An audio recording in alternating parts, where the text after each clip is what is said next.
अपने अनुभव शामिल करना चाहें। जसलीन, जी तुम कुछ बताने जा रही हो? कुछ पूछना था। हाँ हाँ, बोलो बोलो।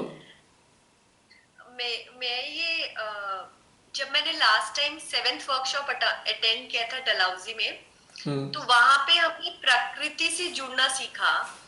और इन दिनों जैसे हमारा जूम सेशन से बहुत अच्छे एक्सपीरियंसेस हुए मेडिटेशन में। तो अब क्या होता है, हम नेचर से तो बहुत अच्छे से कनेक्ट होते हैं, अपने आप से बहुत अच्छे से कनेक्ट होते हैं, मेडिटेटिव स्टेट में रह पाते हैं ज्यादा टाइम। हम्म। पर अभी जैसे जो जो क्वेश्चंस आपने पूछे, उस लेवल तक तो मैंने अपने आप को टच करते हुए नहीं फील किया। कुछ जगह पे फील किया जहाँ पे प्रेम था, पार ब्रह्म परमेश्वर या आदि शक्ति से जुड़ना, ये चॉइसेस ऐसे करके कुछ जगह पे तो मैं कनेक्ट कर पाई, कुछ जगह पे नहीं। और जैसे मेरा ये क्वेश्चन था कि हम अभी जुड़ तो रहे हैं, हम अपने आप से जुड़ रहे हैं, हम भीतर में जुड़ रहे हैं, पर इंस्ट्रूमेंट का हम वर्क, आपने जब ये क्वेश्चन पूछा कि हम उस आनंद में ही रहना चाहते हैं, हम क्या करना चाहते हैं, हम वापस आना चाहते हैं, बहुत सारी चीजें आपने उसमें पूछी। तो मेरे अंदर यही क्वेश्चन था। फिलहाल तो मैं यही वाला स्टेट इंजॉय कर रही हूँ, मैं प्रकृति से जुड़ रही हूँ, मैं भीतर में जुड़ रही हूँ। पर as an instrument how am I working, मेरे अंदर वैसी वाली ज्वाला नहीं आ रही है अभी कि कैसे वर्क करना है, कैसे मिसाइल जैसा करना है, ये सारे क्वेश्चन अभी नहीं आ रहे। But I am enjoying the state of being in meditation which I had never experienced before. So right. This is my question. तो पूछना क्या है तुमको? तुमने कहा मेरे को कुछ यही पूछना था। पूछना है कि मेरे अंदर तो अभी ये वाली स्थिति चल रही है, इस मतलब ये स्थिति है, कोई ऐसा बात वाला, नहीं। कोई जिसमें हम बात नहीं। यंत्र बनकर काम करें। पर फिलहाल तो मुझे इसमें अच्छा लग रहा है, मुझे ये वाले जुड़ने में अच्छा लग रहा है। ऐसा मैं है ना ये कह रही हूँ। जसलीन, इसके लिए केवल इतना सा कहना है। जैसे हम एक किताब खरीद के लाते हैं और किताब में हम उसमें बहुत सारे चैप्टर हैं। हम कैटलॉग देखते हैं कि अच्छा कितने चैप्टर हैं। तो समझ लो ये 15 जो क्वेश्चन है, ये 15 चैप्टर हैं। और आप अभी जो भी पढ़ रहे हो चैप्टर, आप उसका आनंद लो, आगे की तरफ चल ही रहे हो ना। कैटलॉग देखने से हमें ये पता लग गया कि इतने चैप्टर होंगे। तो कैटलॉग थी ये, 15 चैप्टर वाली कैटलॉग हमने देखी। हल्का सा एक झलक मिल गई। आपने देखा होगा ना कि जो कैटलॉग होती है उसमें एक चैप्टर होता है, उसके आगे थोड़ा सा डिस्क्रिप्शन होता है कि किसके बारे में लिखा है ये। तो समझ लो एक झलक है, ये 15 चैप्टर की झलक मात्र है ना। तो जिस चैप्टर में भी आप चल रहे हो उसको अच्छे से जीते हुए चलो, आगे के अपने आप आते चले जाएंगे। तो ये तो खाली कैटलॉग वाली बात हो गई आज। ना तो हतोत्साहित होना है, ना बहुत उत्साहित होना है। हाँ, उत्साहित होना है कि हाँ, हम भी उसमें यात्रा में शामिल हैं और ये सारा घटनाक्रम हमारे अंदर भी घटित हो रहा है। तो ये वाली चीज़ हमारे अंदर रहनी चाहिए। ये वाली चीज़ हमारे अंदर आनी चाहिए कि हम जहाँ पर भी हैं, हम जिस चैप्टर पे भी चल रहे उस हैं, हम उसे जी अच्छे से पढ़ें और उस चैप्टर को अच्छे से आत्मसात करें। बस। ना परेशान होना है, यही। ना दुखी होना है। हाँ बताओ। पर जैसे हमें कि हमें वर्क करना है, हमें करो। पता है कि हम इसलिए बनाए जा रहे हैं, पर अभी वो उतनी स्ट्रॉन्ग फीलिंग नहीं आती। कोई जैसे बात नहीं। आती है पर कोई बात नहीं। अरे, जब हम एक एक चैप्टर करके, अभी मान लीजिए वर्क वाला चैप्टर मान लीजिए 5th चैप्टर है और आप अभी 4th चैप्टर पढ़ रहे हो, तो कैसे आएगी फीलिंग? बताओ कैसे आएगी? अब आप लोगों ने सबने पढ़ाई की है, कक्षा नर्सरी से लेकर, बहुत से लोग तो प्री नर्सरी से शुरू किए, नर्सरी से लेकर और आगे तक पढ़ना है आपने। तो वो जो अलग अलग पढ़ाई है ना उसकी, मान लो नर्सरी में जो है वो केजी की पढ़ाई कैसे समझेगा? उसे जल्दी भी, आफत भी क्या है, चलते चलो, केजी भी आएगी, फर्स्ट क्लास भी आएगी, सेकंड भी आएगी। सो डट जस्ट रिलैक्स। जिस लेवल पे भी आपकी अवेयरनेस है, जिस लेवल पे भी आपकी अवेयरनेस है, उसके साथ जियो और अपने आप ऑनेस्टी के साथ में अपने आप से ईमानदार रहना है। यानी कि हमें जो साधना के मामले में ऑनेस्ट रहना है। हमें इसमें चीटिंग नहीं करनी, क्योंकि चीटिंग वो हमारी खुद के साथ होगी। हम अपने को मूर्ख बनाएंगे। हम भले ही किसी को दिखा दें हम बहुत अच्छे और बहुत गहरे हैं, पर अंदर से हम वैसे नहीं हैं, तो ये चीटिंग है और उसका नुकसान हमें ही उठाना पड़ेगा। 4 जने हमें बहुत अच्छा गहरा तो मान लेंगे, पर उससे कितना फायदा होने वाला है? उससे हमारा तो कोई फायदा नहीं है। अगर किसी ने हमें बहुत गहन मान भी लिया, उससे हमारा क्या फायदा? क्या वास्तव में हम भीतर में गहन हैं? क्या सूक्ष्मताएं हमें वो समझ में आती हैं? तो हमारा आंकलन हमारे साथ अंदर अंदर चलता है, लेकिन इसके लिए कभी परेशान नहीं होना है, क्योंकि हमारी अपनी चेतना के मुताबिक ही हमारी यात्रा है। ये तो एक कन्वॉय है। मान लीजिए 50,000 लोगों का कन्वॉय है, 50,000 people are moving in a convoy. तो जो पहला व्यक्ति होगा आगे, या पहले 2-4 आदमी होंगे, और वो जो लास्ट के 2-4 होंगे, उनमें हो सकता है 2 किलोमीटर का डिस्टेंस हो, 2 किलोमीटर का डिस्टेंस हो।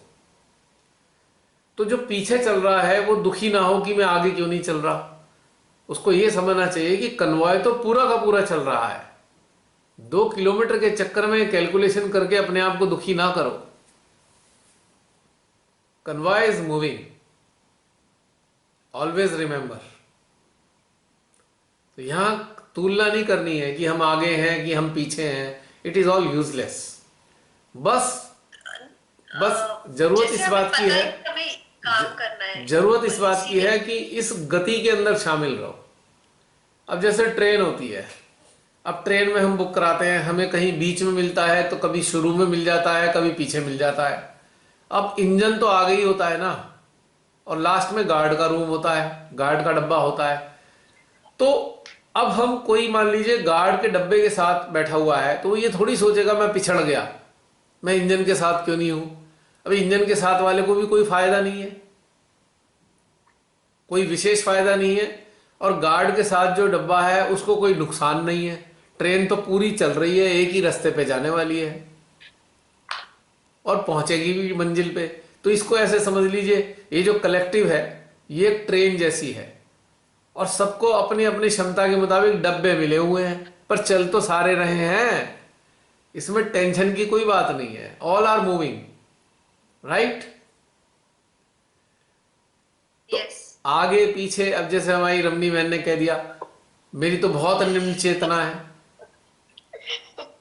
ये वाली चीज होती है, जैसे हम लोग कभी आपस में भी बात करते हैं तो ऐसे होता है अभी ये चल रहा है, मैंने कहा अच्छा मेरे अंदर तो ऐसा नहीं आ रहा। ये जनरल टेंडेंसी है कि हमें भी पता है कि हम इंस्ट्रूमेंट बन रहे हैं, तो हमें आनंद में नहीं है, हमें दूसरों के लिए भी काम करना है, वो भी करते हैं, बट फिलहाल ये वाली स्टेट हम इंजॉय कर रहे हैं। उसी को कंफर्मेशन हो रहा है कि हमको केवल इतना समझना है, जो इंजन है वो श्री माता जी हैं, और हम सब डब्बे हैं, और सारे चल रहे हैं साथ में।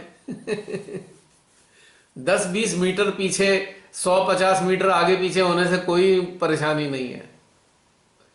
जो आगे वाले डब्बे ने इतना ही अंतर है, जो इंजन के साथ डब्बा लगा हुआ है उसने दृश्य पहले देख लिया है, और लास्ट वाले ने थोड़ी देर बाद देखना है, बस इतना ही अंतर है। लेकिन देखेगा लास्ट वाला भी, अगर वो सोए ना। तो पॉइंट की बात यह है कि इस ट्रेन में जितने भी डब्बे शामिल हैं वो सोए ना, जागरूकता बनाए रखें। वो भी वही दृश्य देखेंगे जो पहले वाले डब्बे ने देखा है। अंतर क्या आ जाता है कि ट्रेन में बैठे हुए बहुत से लोग सो जाते हैं, तब लगता है उनको हाय मिस हो गया। सोना नहीं है, जागे हुए रहना है इस यात्रा में। तब वही वही दृश्य दिखाई देंगे जो पहले वाले ने देखे हुए हैं, कोई अंतर नहीं है। अब इंजन तो श्री माता जी है ना, अब उनकी मर्जी है किधर को ले जाएं। वो हमारे हाथ में थोड़ी है, कि डब्बों के हाथ में थोड़ी है इंजन किधर को जाएगा। वो तो इंजन जहां जाएगा उसके पीछे डब्बे भी चल देंगे, और डब्बे सब एक बराबर हैं। बस केवल इतना ही अंतर होता है, डब्बे में कैटेगरी का अंतर होता है डब्बों की। कोई फर्स्ट क्लास है, कोई फर्स्ट एसी है, कोई सेकंड एसी है, कोई थर्ड एसी है।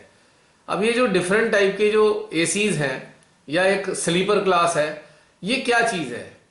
ये जो डिफरेंशिएशन है ये है अवेयरनेस का, चेतना का डिफरेंस है बस। खाली डेस्टिनेशन वही है। देखो इंटरेस्टिंग बात, डेस्टिनेशन वही है, इंजन भी वही है, बस जो कैटेगरी है डब्बों की, क्लास, वो है हमारी अवेयरनेस का लेवल।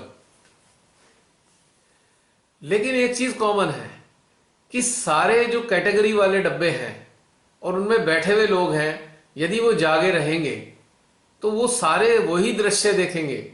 जो फर्स्ट क्लास वाला देख रहा है, जो एसी वाला देख रहा है, वो सब वही दृश्य देखेंगे। अंतर कोई नहीं है इसमें, बस चेतना के स्तर का अंतर है और कुछ भी अंतर नहीं है। और चेतना का अंतर क्यों है? अपनी डब्बों का जो अंतर क्या है? जो हमने बुक कराया है अपने अपनी धन की आवश्यकता के अनुसार, धन की जो प्रचुरता है उसके हिसाब से ही हमने अपने अपने टिकट बुक कराए हैं। कोई फर्स्ट एसी में खर्च कर सकता है तो कोई सेकंड एसी के खर्च कर सकता है, कोई थर्ड एसी के लिए खर्च कर सकता है। तो ये जो धन का जो डिफरेंशिएशन है, धन का जो डिफरेंशिएशन है वो क्या चीज है? यह है हमारी लगन। हमारी लगन कितनी है, इससे हमारी चेतना के ऊपर प्रभाव पड़ता है। यानी कि दोबारा रिपीट करूंगा, हमने कौन सी वाली क्लास में बुक कराया है अपना, यानी कि हमारी कितनी लगन है इसमें उतरने की और इस चीज को गहराई को पकड़ने की। धन खर्च करने का मतलब है लगन की इंटेंसिटी, द इंटेंसिटी ऑफ क्या कहना चाहिए, सीखने की, लर्निंग कैपेसिटी। तो ये है हमारा अंतर। केवल अंतर क्या हुए? चेतना के स्तर का अंतर। और उससे भी पहले अंतर क्या है? हमारी लगन कितनी है, लगन इस चीज में गहराई में जाने की। ये जो लगन है गहराई में जाने की, यही चेतना के स्तर को परिवर्तित कर देती है और उसी के मुताबिक ही हम समझ पाते हैं। तो मुझे आशा है कि जसलीन तुम्हें मेरी बात समझ में आ गई होगी। Got my point? मेरा पॉइंट समझ में आ गया? Relief to my soul. Okay, इस पॉइंट को मैं दोबारा दोहराना चाहूंगा सबके लिए कि जो सबसे बड़ा फैक्टर है ना हमारा, हमें आगे बढ़ने का जो सबसे बड़ा फैक्टर है वो है हमारी लगन। लगन के साथ शामिल है डेडिकेशन, प्रायोरिटी, प्राथमिकता और सरेंडर। ये चार फैक्टर बहुत इंपॉर्टेंट है। डिवोशन, सरेंडर, इंटेंसिटी, कि अगर ये जो चार चीजें हमारे अंदर अच्छे स्तर की हैं तो यकीनन हमारी चेतना का स्तर उन्नत हो जाएगा। और जब चेतना का स्तर एक ऑप्टिमम लेवल पे उन्नत हो जाएगा तो हम वही दृश्य देखेंगे जो बाकी दृश्य देख रहे हैं। अभी जो अंतर आता है दृश्य देखने का, वो इन दो फैक्टर के कारण आ रहा है। तो ये चीज गौर करने वाली है, बहुत ही गौर करने वाली। अपने अंदर झांक के देखें कि हम कितने इंटेंस हैं इस चीज को ग्रहण करने के लिए, कितना समर्पित है इस चीज को ग्रहण करने के लिए, कितनी अनन्य भक्ति है हमारे अंदर श्री माता जी के प्रति, और कितना जागरूक हैं, अलर्ट हैं, कितने अलर्ट हैं हम, कितने सजग हैं गहनता को पाने के लिए। So this is very very important factor. इसीलिए कोई भी ये ना सोचे कि हम नीचे हैं, ऊंचे हैं। इसे ये सोचने की जगह ये देखें हम अपने अंदर कि ये चार चीजें हमारे अंदर कितनी लेवल की हैं, कितने परसेंट लेवल पे हमारे अंदर ये चीजें मौजूद हैं। इसी से डिफरेंशिएशन आ रहा है, इसी से डिफरेंट हो रहा है सारा कुछ चीजें, इसी से चेतना में अंतर आ रहा है। This is the deciding factor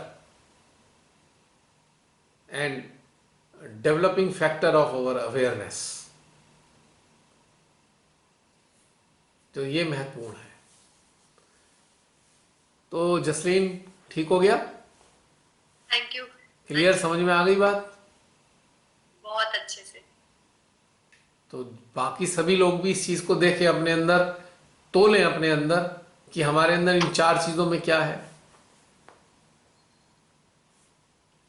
बाकी तो सब अपने आप ठीक हो जाएगा।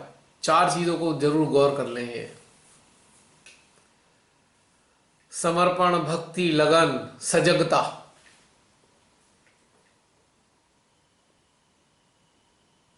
अब तुम देख रहे हो कि हम लोगों ने जूम का जो सेशन शुरू कराया श्री माता जी ने, कहां से शुरू हुआ था और कहां तक जा रहा है ये?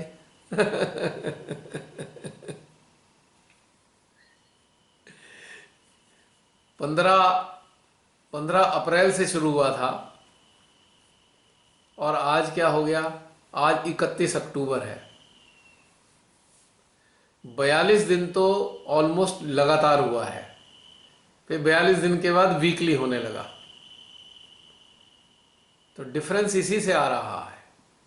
कहां से शुरू हुई थी यात्रा, कहां पहुंची है, आगे कहां जाएगी मालूम नहीं।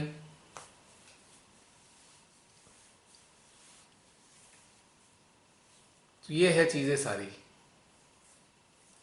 और कोई आप में से और कोई?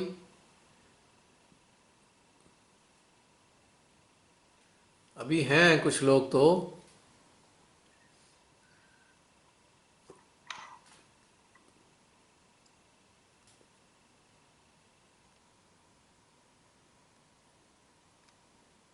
Twenty person are there. 20 लोग हैं अभी टोटल। शुरू में शायद 40-45 लोग थे। 38। आज 30। हाँ, लगभग 40 के करीब। चलिए, बहुत अच्छी बात है। और कोई प्रश्न हो तो बताइए, वरना फिर समापन भी हो सकता है।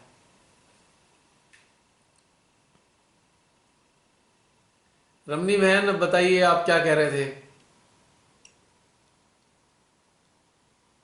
कुछ नहीं भैया, आपने सब कुछ क्लियर कर दिया बाद में। तो आप कभी ये नहीं कहेंगी कि हम निम्न चेतना पे हैं? कोई भी नहीं कहेगा ये बात।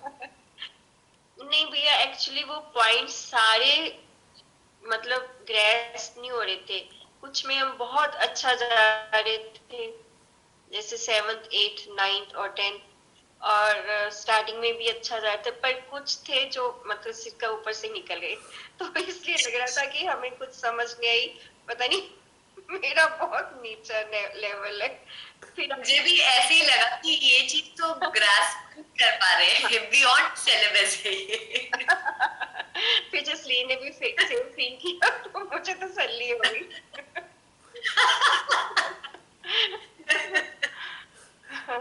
कारण आपको पता लग ही गया है। बताइए, जी जैसे प्रेम शब्द है, जी। कई बार हमारी इतनी सुंदर स्थिति हो जाती है कि हमें लगता है प्रेम इतना अंदर डेवलप हो रहा होता है कि हमें हर एक चीज खूबसूरत दिखती है।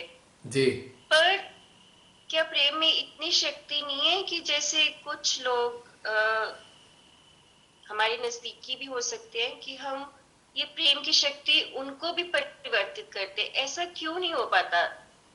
क्योंकि हमने सुना है कि प्रेम में इतनी शक्ति होती है कि वो पत्थर को भी पिघला देता है। ऐसा क्यों होता है? जो पत्थर, क्या हम बेकार में कोशिश करते हैं? नहीं, जो पत्थर जागरूक होंगे वही परिवर्तित होंगे।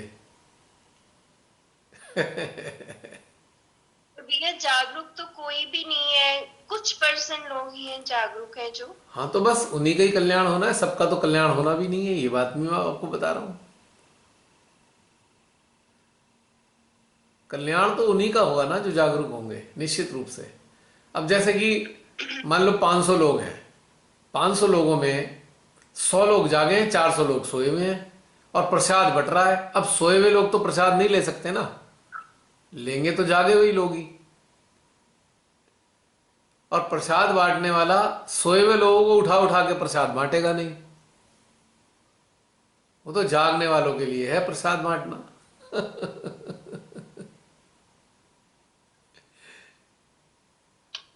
अब साक्षात श्री माता जी के सामने भी जो लोग बैठते थे, जब प्रोग्राम होते थे श्री माता जी के, कई कई दिन चलते थे गणपति पुले में या पुणे में, तो जो लोग जागरूकता के साथ बैठते थे वो मां से ग्रहण कर पाते थे ऊर्जा। जो अपना रिक्रिएशन के लिए आए हैं, आनंद के लिए आए हैं, मस्ती मारने आए हैं, भजन गाने आए हैं या भजनों में डांस करने आए हैं, उनको मजा नहीं आता था। वो फिर वहीं तक सीमित रह जाते थे, उनको उतने ही स्तर का मजा आता था। लेकिन जो लोग ध्यान करने आते थे, केवल ध्यान में इंटरेस्ट था, उन लोगों ने बहुत कुछ ग्रहण किया है।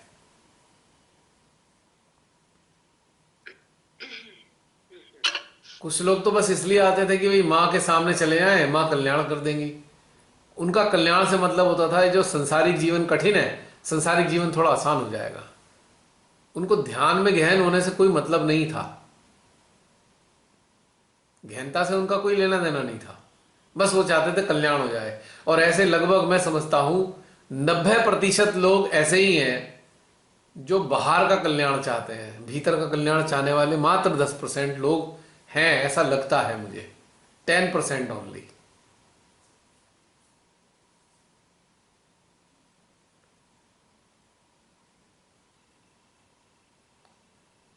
मेरे को अभी एक श्री माता जी की लेक्चर भी मिला कहीं, उन्होंने क्लियर बोला है कि 10% लोग ही, अभी अभी मेरे को ध्यान आया, मैंने तो अपने अंदर से बताया था ये अभी, लेकिन मुझे ध्यान आया, मैंने पढ़ा है कहीं, श्री माता जी ने कहा है 10% लोग ही इसको पा पाएंगे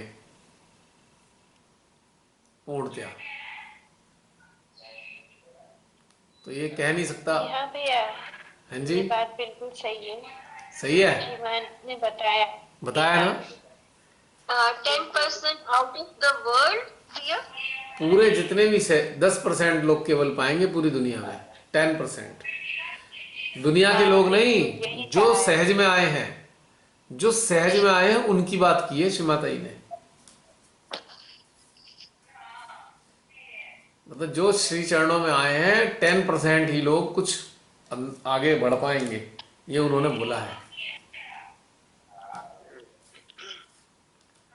तो बाकी मुझे मालूम नहीं, इतना मुझे याद आ रहा है। हाँ, ये भी बताया कि ध्यान ही मार्ग है, पूजन और भजन नहीं। जी ध्यान जी से ही आप उन्नति कर पाओगे, जी जी जी, उसी से गहरे उतर पाएंगे। बिल्कुल। तो श्री माता जी ने तो समय समय पे गाइड करते रहे हैं। जी तो रमनी बहन, आपका उत्तर मिल गया? जी भैया, मिल गया। अगर मुझे ये मिला ना कहीं लेक्चर, तो मैं ग्रुप में भी पोस्ट करूंगा। मैंने देखा था कहीं, पर याद नहीं कहाँ देखा था और कब देखा था, ये बिल्कुल याद नहीं आ रहा। एक्चुअली भैया क्या है ना कि हम लोगों के अंदर जब करुणा आती है या प्रेम आता है, तो हम हर किसी को देना चाहते हैं कि चलो दूसरे का भी कल्याण हो, पर अगला थोड़ी देर तो उसको रिसीव करता है, फिर वो अपनी उसी, वो जो होता है ना बिच्छू की डंक मारने की आदत, उसमें जब होता है फिर लगता है कि हमें सचमुच श्री माता जी ने इसीलिए वार्न की कि अटैचमेंट में रहो, नहीं तो बार बार आप अपने ही उद्धार में बाधा मतलब बन जाते हो। बिल्कुल पक्की बात है, पक्की बात। डिटैचमेंट में रहने से ही लाभ है कि आपकी गति निर्बाध होगी। और दूसरी बात यह है कि जिसकी जो टेंडेंसी है वो तो वही काम करेगा, उसके तो वही टेंडेंसी है ना, उसके लिए उलझने की क्या जरूरत है, उसे तो करने दो वो चीज। आपके साथ तो अब हो रहा है, मेरे साथ तो पिछले जब से जुड़ा हूं तभी से ये हो रहा है, लगातार कंटिन्यूअस। तो उससे क्या फर्क पड़ा, मुझे क्या फर्क पड़ गया इस बात से? अब जो जैसा कर रहा है करने दो, उसमें हम कुछ कर ही नहीं सकते ना। तो इसकी चिंता नहीं करनी चाहिए ज्यादा। उन बिच्छुओं की बिल्कुल परवाह मत कीजिए, प्रकृति ने उन्हें भी बनाया हुआ है। प्रकृति ने सांप भी बनाए, बिच्छू भी बनाए, कीड़े मकोड़े भी बनाए, ये उनका काम है। हमें उन चक्करों में उलझना नहीं है।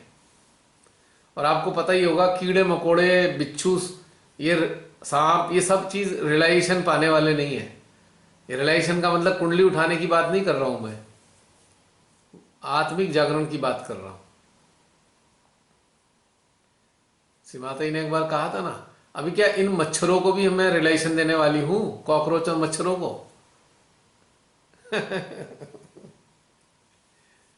तो इसमें उलझना नहीं है, सबकी अपनी अपनी प्रवृत्ति है। अब देखिए ना, 84 लाख योनि है। अब 84 लाख योनियों के जो भी जीवात्मा रही होंगी, उनको श्री माता जी ने मौका दिया मानव बनने का, कि मानव बन के आप अपना कल्याण कर लो। जिन्होंने अपने कल्याण की नहीं सोची, वो अभी भी वैसे ही हैं जो पूर्व जन्मों में कीड़े मकोड़े सांप बिच्छू बने हुए थे। अभी भी उनकी वही प्रवृत्ति है। लेकिन जो जागरूक थे वो ट्रांसफॉर्म हो गए। श्री माता जी के एक लेक्चर में है ना, उन्होंने कहा था, मैंने सुना था, कि इस काल में या तो कीड़े मकोड़ों ने जन्म लिया है या फिर संतों ने जन्म लिया है। बीच की बात ही नहीं बताई श्री माता जी ने। तो कीड़े मकोड़े या संत, क्लियर कट बोला है उन्होंने। तो आसपास आपको ऐसे बिच्छू नजर आए तो छोड़िए उनको, वो तो इस कैटेगरी में आते ही नहीं है रिफॉर्मेशन के। लीव, वो वैसे ही रहेंगे, उनका कुछ नहीं होने वाला है बहन। जब उनको स्वयं श्री माता जी परिवर्तित ना कर पाई तो हम भले क्या कर पाएंगे। तो उनको छोड़ देना चाहिए। देखिए इस वक्त बड़ा सुंदर टाइम आया, 12-12 स्पेशल टाइम है ये। परमेश्वरी की स्पेशल वो मिल रही है ब्लेसिंग्स। आज एक चीज मैं बताना चाहूंगा। आज सुबह सुबह 3 बार बड़ी तेज सहस्त्रार बिल्कुल वाइब्रेट हुआ, जैसे कि एक वाइब्रेटर होता है ना जो मसल्स को रिलैक्स करता है। तो आज मुझे लग रहा था कि आज कुछ विलक्षण घटना घटित होगी, आज कुछ स्पेशल कराएंगी श्री माता जी। आज सुबह सुबह अनुभव हुआ। और देखिए आज कैसा उन्होंने ध्यान कराया, खुद भी नहीं पता था कैसी अवस्था में पहुंचेंगे। और बताइए बहन।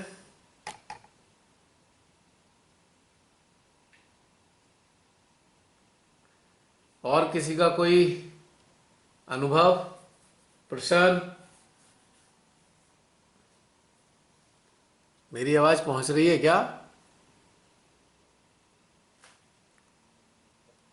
हाँ आ रही है भैया। अच्छा, मुझे लग रहा था मेरी आवाज ही नहीं पहुंच रही।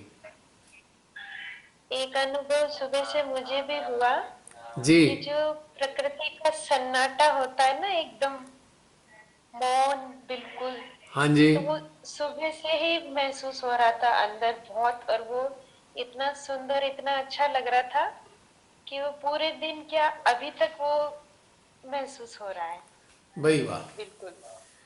हाँ, कुछ आज होता है। आज जब कभी कभी ऐसा होना वाला होता है तो बहुत कुछ एहसास होने लगते हैं, अनुभव होता है कुछ ना कुछ आज विलक्षण होगा। बहन जी आपकी तरफ आवाजें बहुत आ रही हैं। मंजू बहन, आपके घर में सारी रिकॉर्ड हो रही हैं आवाजें। अच्छा, वो बच्चे बात कर रहे हैं। हाँ, तो पूरी रिकॉर्डिंग आ रही है इसमें, या तो अपना म्यूट कर दीजिए। अच्छा, जी जी। क्योंकि अच्छा नहीं लगेगा ना, सारी रिकॉर्डिंग आ जाएगी आपके घर की।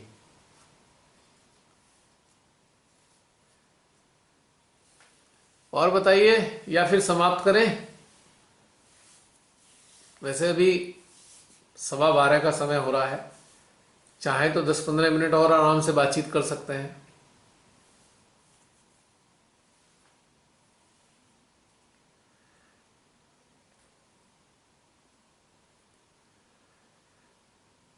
Anybody else?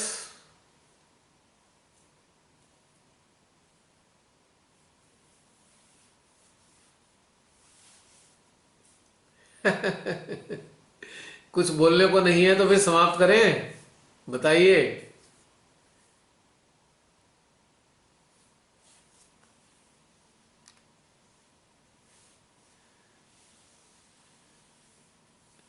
बहन जी समाप्त कर दें क्या? जी हाँ भैया। है ना, अब कुछ है नहीं ना, अब कोई बातचीत नहीं है। जी और मैं तो यही कहूंगा कि ये जो अभी मिला है उसका भरपूर आनंद उठाएं अगले हफ्ते तक, जी क्योंकि बिल्कुल। क्योंकि एक हफ्ते तो चलेगा ये सिलसिला। और जो भी प्रश्न अंदर याद रहे उनकी तरफ ध्यान रखें कि भाई क्या क्या चला था हमारे अंदर, और हम अपने अंदर उस चीज़ को महसूस करें, अपने मन के कोनों में, अपने हृदय के कोनों में उन्हें तलाशें, तो यकीनन बहुत अच्छा लगेगा निश्चित रूप से, और उन्नति भी होती चली जाएगी लगातार, पक्की तौर से उन्नति होगी। प्रॉब्लम पता है क्या यानी होती है? जी जी, कुछ कह रहे हैं? जी, यानी जो प्रश्नों के सवाल मिले हैं वो अनुभव है, हाँ और जी, अब उन अनुभवों का अभ्यास करना है हमें। यस यस यस, अनुभवी हैं वो। कहाँ से आएंगे? कोई चमत्कारिक रूप से नहीं आ रहे हैं, वो जो जी भीतर में घटित होती हैं चीज़ें वहाँ से पैदा हो रहे हैं ये। जी, अब उन्हीं का अभ्यास करना। और अच्छा लगेगा एक हफ्ते का, तो कम से कम एक तरीके से हम ये कह सकते हैं कि जो एक सेशन में होता है, एक तरीके से नेक्स्ट वीक तक का होमवर्क होता है वो, ऐसे समझ लीजिए। जी बिल्कुल। अच्छा है ना, अब वीकली होने लगा, वरना तो पहले रोज होता था, रोज होता था। खैर उस काल में सभी लोग एकदम खाली भी थे, कोई कुछ कर भी नहीं रहा था, घर में ही रहते थे सभी। मेरे से कई मिलने वाले मिले तो कहने लगे हमारा तो बहुत बुरा हाल हो गया जी, हम तो डिप्रेशन में आ गए, और हम तो समझ नहीं पा रहे थे हम क्या करें, हमारा टाइम काटना मुश्किल हो गया। और मैं सोच रहा था हम पे तो टाइम ही नहीं था। जी एक पल का समय नहीं, सारे दिन इसी चक्करों में लगे रहते थे हम लोग। ध्यान, जी चिंतन, बिल्कुल। फिर ध्यान, फिर चिंतन, लेखन, बातचीत। हम पे तो टाइम ही नहीं मिला, हमें तो आम दिनों से ज्यादा व्यस्त हो गए थे श्री माता की कृपा से। और बहुत से लोग तो बड़ी बुरी हालत में हो गए, उनके तो सारे ब्लड प्रेशर ऊंचे नीचे हो गए, हाइपर टेंशन हो गई, चिंता के मारे मरे गए। बहुत बुरा हाल हुआ है लोगों का। और ये भी एक ऐसी स्थिति थी कि आंकलन करने वाली, सबका आंकलन करने का एक समय आया था। खासतौर से जागरूक लोग अपना आंकलन कर रहे होंगे, हम कितने पानी में हैं, ये विपरीत परिस्थितियां चल रही हैं हमारे जीवन में। और खाली सारी दुनिया में ही हो रहा था ये। हाँ, हमारे देश में कुछ ज़्यादा था। आपको ताज्जुब होगा, मास्क लगाने की कंपल्शन केवल हमारे देश में है, पूरी दुनिया में कहीं भी कंपलसरी नहीं है, केवल हमारे देश में ही चलान हुए हैं मास्क के ऊपर। बाकी जगह ऑप्शनल है, आप लगाएं या ना लगाएं। वो गवर्नमेंट कहती तो है लगाएं, पर चलान नहीं हो रहे। यहाँ के लोग लुटेरे हैं, सत्ता में लुटेरे हैं, आज की तारीख में बहुत बुरी तरह लूट रहे हैं हमारे देश को। तो उन्होंने मास्क से भी पैसे कमाए हैं। अब सोचिए, एक तो आम आदमी पहले ही दुखी है, काम नहीं, धंधा नहीं, रोटी नहीं, उसके बाद चलान, और गाड़ियों पे इतने चलान किए हैं, गाड़ियों पे, स्कूटर पे करोड़ों अरबों रुपए के चलान हिंदुस्तान में कर डाले। कैसे गिद्ध बैठे हैं आज की तारीख में सत्ता में, और गिद्धों के सहयोगी बैठे हैं जो नोच नोच के खा रहे हैं हिंदुस्तान की पब्लिक को। बड़ा अफसोस है इस भारत में। मुझे ये देखकर अफसोस होता है कि भारत में बहुत सारे लोग बहुत दुर्गति का शिकार होंगे इस काल में, जिन्होंने पब्लिक को लूटा है ना, इस काल में जिन्होंने नोचा है पब्लिक को। इनकी इतनी दुर्गति होगी, इतनी दुर्गति होगी कि लोग खौफ खाएंगे इनकी दुर्गतियों को देख देख के। ऐसा लगता है परमात्मा ने छांटा, कोरोना के माध्यम से छांटा है लोगों को, कि जितने दुष्ट हैं उनको एक साइड कर देता हूं, जो सीधे सच्चे सरल लोग हैं उन्हें एक साइड कर देता हूं। ऐसा महसूस होता है मेरे को। और एक साइड करने के बाद क्या हश्र होने वाला है ऐसे लोगों का, बहुत अंदर से लगता है कि बहुत दुर्गति होगी, बहुत बुरा हाल होने वाला है इस चीज में। और लोग हैं कि समझते ही नहीं है इस बात को, लूटे जा रहे हैं, धन को ही सबसे बड़ा भगवान मान लिया, खाए जा रहे हैं, खाए जा रहे हैं। और अफसोस की बात तो यह है कि इस काल की जो सत्ता है और सत्ता के जो नुमाइंदे हैं, इतनी बुरी तरह से देश को लूट रहे हैं, इतनी बुरी तरह से लूट रहे हैं कि पूरे विश्व में इतनी बुरी तरह से किसी भी देश को लूटा नहीं गया है। पहली बार ये घटना घटित हुई है विश्व में, और वो भी हमारे भारत देश में, जहाँ पे इतने बड़े बड़े संत अवतारों ने जन्म लिया। इन मूर्ख लोगों को ये भी डर भी नहीं है कि किस देश में तुम ये सब कर रहे हो, क्या तुम्हारा हाल होने वाला है। बहुत दुर्गति है। और इनका अंधानुकरण करने वालों का तो अंबार लगा हुआ है। हद हो गई बिल्कुल ही। मतलब ये तो महादुष्ट हैं ही, जो अंधानुकरण कर रहे हैं इनका, वो तो महामूर्खों से भी महामूर्ख हैं, हद से ज्यादा। जिनको ये भी नहीं समझ में आ रहा है कि अपनी आने वाली पीढ़ियों को हम बर्बाद कर रहे हैं, ऐसे लोगों को हम प्रोत्साहित कर रहे हैं, ऐसे लोगों को हम साथ दे रहे हैं। बहुत अफसोसजनक है। सब कुछ नष्ट हो जाएगा इन लोगों का। जागरूकता इसीलिए होनी जरूरी है कि आप जागरूकता के प्रकाश में सबसे पहले आपको मिलता है आनंद, शांति, स्थिरता। जागरूकता यही तो सबसे पहले चीज देती है। और जागरूकता के कारण ही हमें अपना उद्देश्य समझ में आता है कि हम सबका उद्देश्य है क्या वास्तव में। और फिर परमेश्वरी की शक्तियां उस उद्देश्य पर चलने में हमारी मदद करती हैं, राह दिखाती हैं, राह के कंटकों को नष्ट करती हैं। परमेश्वरी ने तो अपना संसार भी चलाना है ना। जब दुष्टताएं बहुत ज्यादा बढ़ जाएं तो परमेश्वरी अनेकों रूपों में अवतार लेती हैं और ऐसे शैतानों का, राक्षसों का, असुरों का संहार करती हैं। फिर संहार होगा और खुशकिस्मती से शायद हम लोग देखने के लिए मौजूद रहें यह संहार, और अपनी आने वाली पीढ़ियों को बता सकें कि बच्चों देखो इन्होंने कितना बुरा हाल किया था, इन्होंने कितना अत्याचार किया था, और देखो इनका क्या हश्र हुआ है आज। शुरुआत हो चुकी है। वैसे कुछ लक्षण साल 2 साल पहले नजर आए थे और आज भी ऐसा घटनाक्रम बनने वाला है।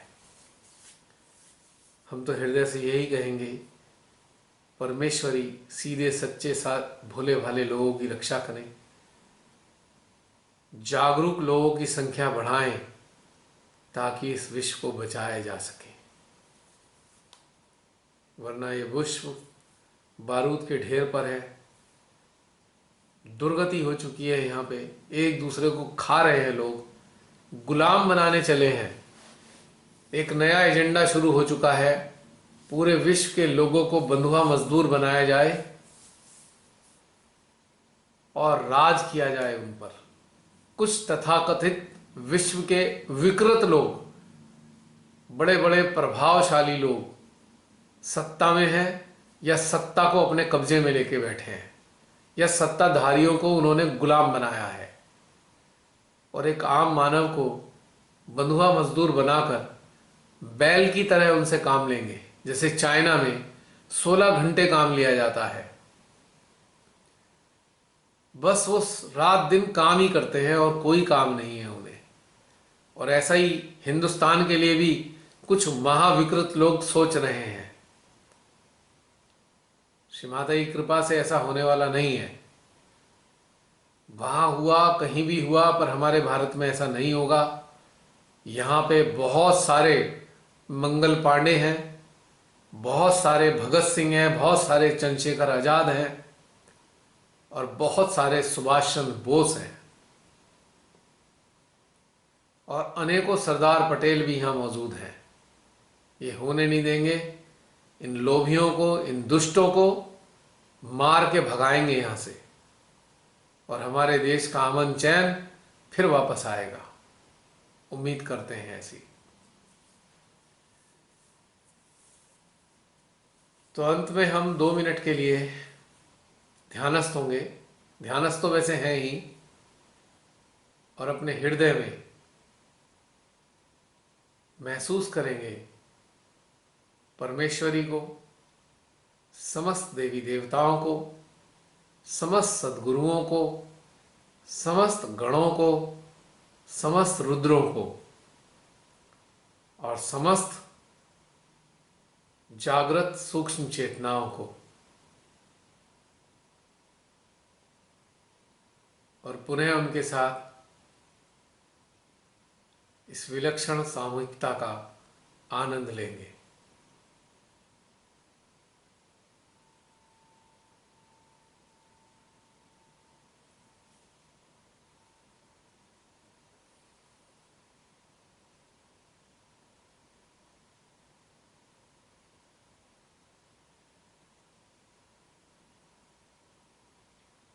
आप सभी महसूस कर रहे होंगे कितनी तीव्र ऊर्जा हमारे भीतर से प्रवाहित हो रही है।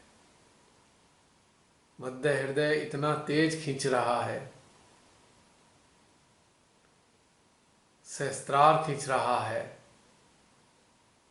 मध्य आज्ञा भी खींच रहा है, हमसा भी खींच रहा है, और विशुद्धि में तीव्र धाराएं ऊर्जा की बह रही हैं।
अंत में एक ही प्रार्थना करेंगे,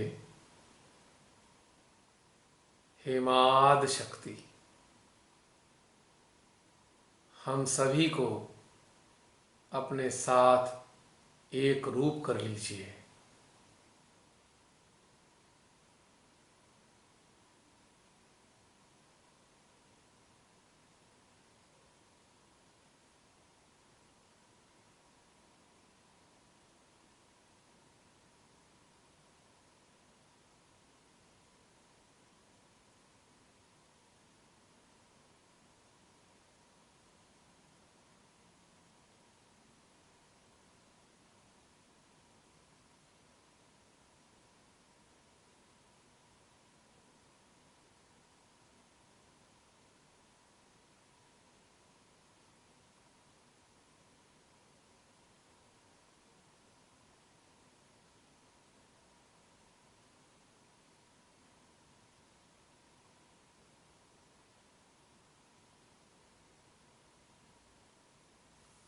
जय श्री माता जी।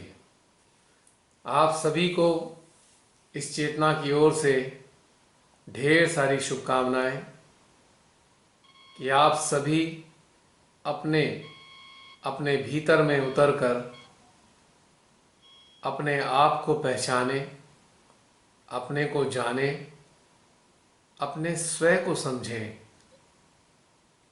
और अपने इस धरा पर आगमन को सार्थक बनाएं।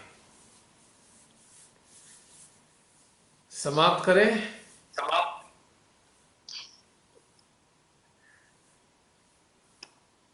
इसी के साथ आज के ध्यान का दौर समाप्त होता है। अगले सप्ताह फिर मिलेंगे यदि जीवित रहे तो। जय श्री माता जी। राधे शिव राधे जी। जय